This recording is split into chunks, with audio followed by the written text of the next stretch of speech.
I was kind of in between radio jobs. I moved back home to Louisville in 2016.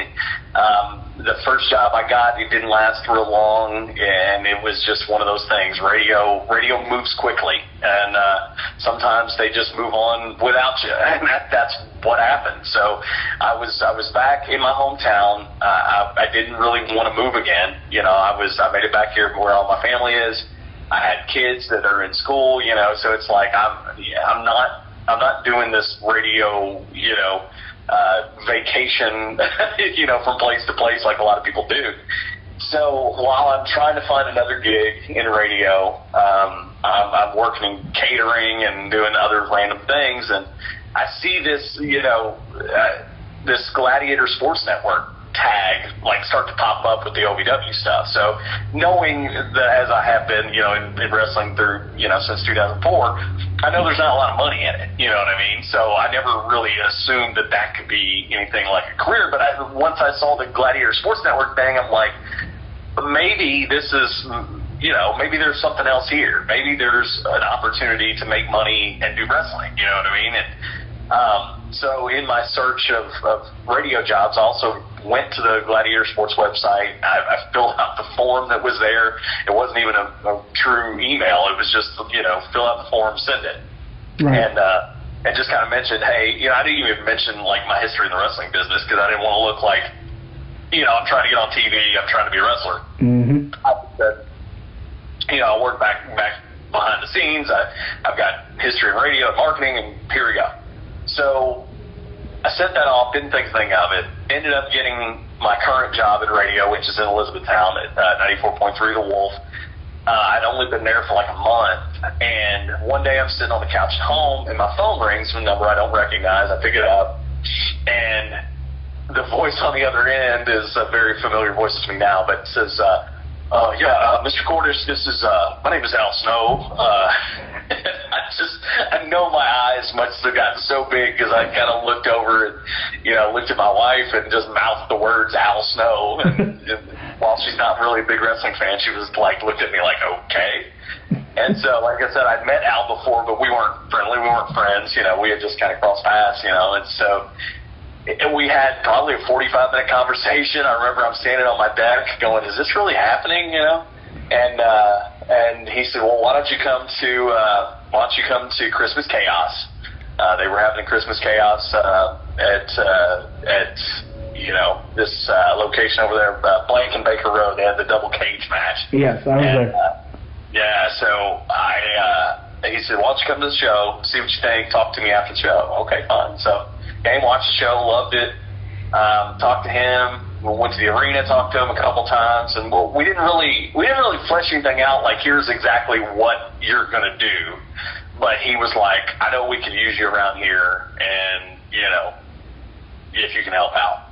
I mean, I still knew at this point, after talking to him, this wasn't going to be something that I could make a living off of, but I certainly could do it outside of my radio gig that I already had. So started coming in, I helped him get things going in Elizabethtown for a while. I hate it that we haven't been there, since before COVID, but just kind of the way it goes now. But I was helping him, get the shows, but they just lost their building in Elizabethtown. So I'm like, hey, I'm there every day. I can go find you a new building. So we did, and we even got him in the Hardin County Fair. So I was doing little things here and there, but it wasn't anything major. I mean, I'd show up at TV just to be there and help if I was needed, and I'd end up, just being there. I mean, I never, they weren't really using me for anything, and that's fine. I wasn't there to be on TV. I was there, to help out, and it looked like they had everything covered, and but I would show up every week, be like, you need anything? And they, no, we're good. So that's kind of how it went for a little while. Like I said, so other than the E-Town shows, I think I did ring announce a couple of the E-Town shows, but it made sense. I'm doing radio in E-Town, right? And then one more show that they needed me to announce, I think, was up in Indiana, in Austin, Indiana, they had me do.